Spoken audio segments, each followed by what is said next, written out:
WXII 12 News at 6 starts right now. Prayers to come home. How a Triad church is hoping one of its members who is quarantined on a cruise ship because of the coronavirus will be able to get home soon.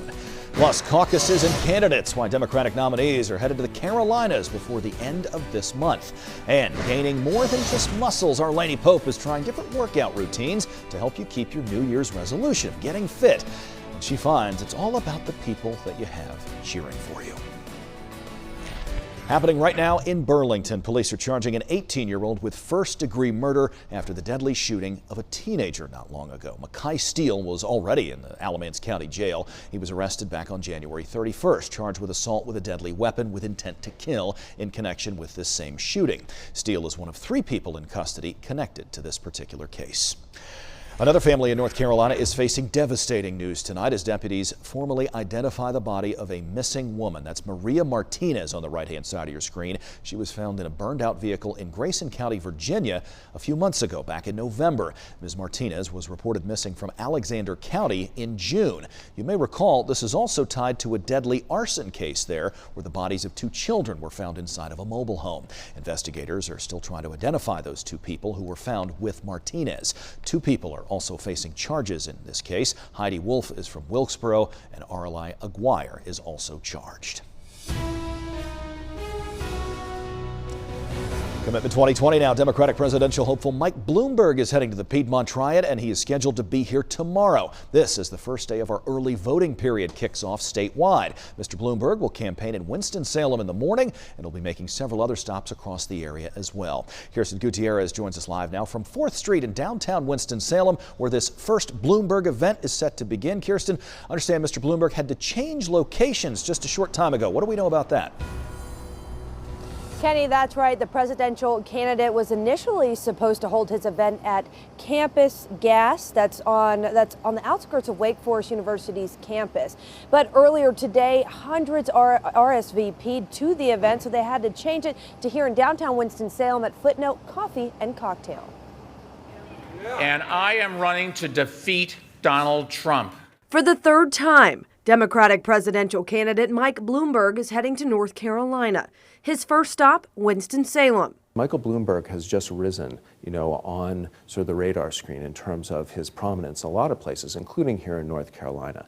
But he's going to have to compete here, in our March 3rd primary, the Super Tuesday that people have been talking about.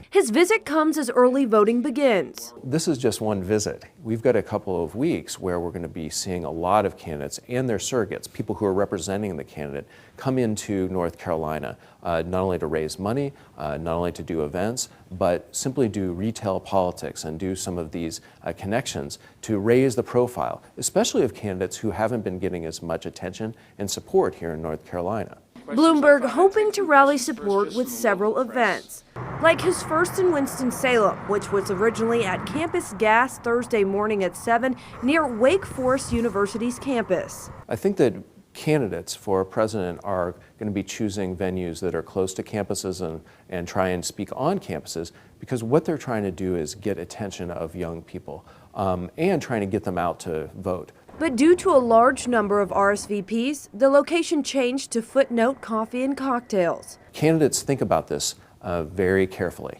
to make sure that they're getting in front of audiences who are going to be receptive to their messages.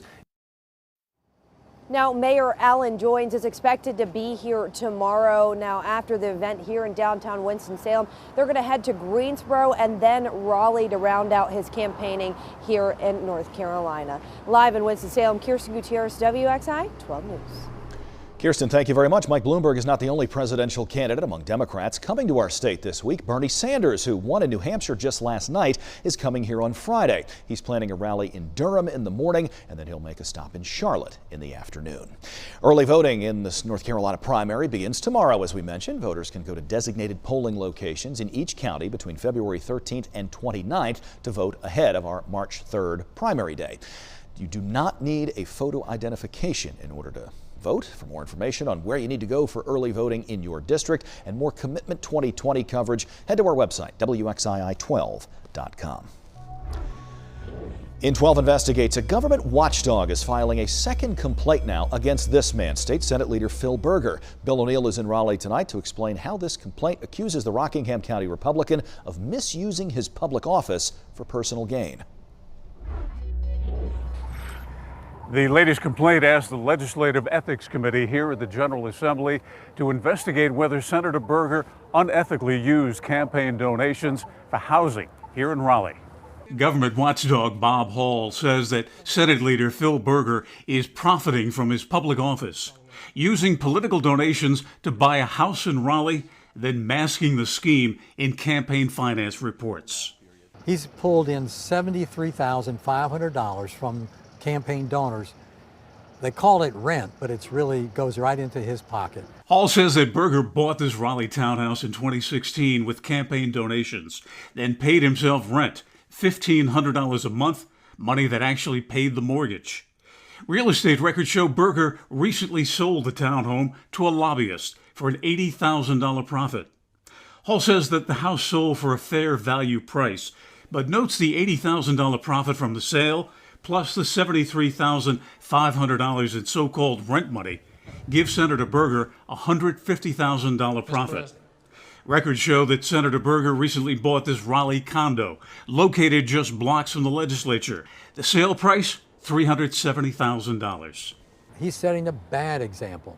He's using his campaign in a deceitful way to put money into his pocket. It's got to be stopped. He should have the courage and the ethical, to stop it himself. But if he doesn't, somebody needs to step in and stop it. No word on the complaint filed last November with the Board of Elections about a possible campaign violation involving Senator Berger. In North Carolina, those investigations are conducted in secret unless a penalty is charged. In Raleigh, I'm Bill O'Neill, WXII 12 News. And we did hear from a spokesperson for Senator Berger. They issued a statement to us in response to this complaint. Quote, "How many ridiculous hits does it take for people to fact-check Bob Hall before believing his smears as fact?" In response to the complaint filed last November, Senator Berger's office did release a statement from the former head of the State Board of Elections.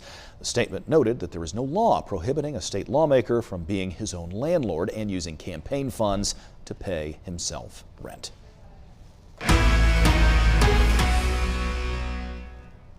Lifting up Candace Colclature, the daughter of Yvette Colclature, and the Princess Lines Diamond cruise ship.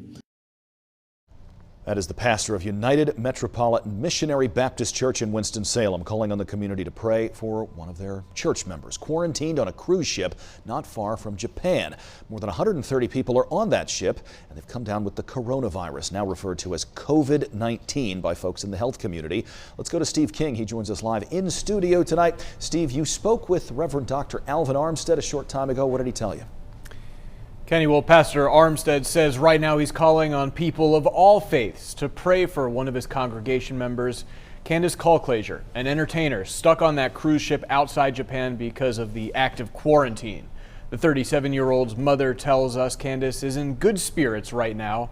Pastor Armstead says Candace's mom recently spoke with him and told him about the situation. He says he told her to try to stay as positive as possible and try not to worry about the worst case scenario. Then on Sunday, Pastor Armstead asked his congregation to pray for Candace, her family, and everyone else on that cruise ship. I think what I hope to accomplish was to let our congregation know that oftentimes these national headlines are closer than we think. We shouldn't brush them off. And for Miss Colclature and her family, this could be any one of our families. And for us to kind of think about what kind of support would we want in this time? What kind of help would we need? Now we have more on what the pastor has to say on our website, WXII12.com. Steve King, WXII 12 News.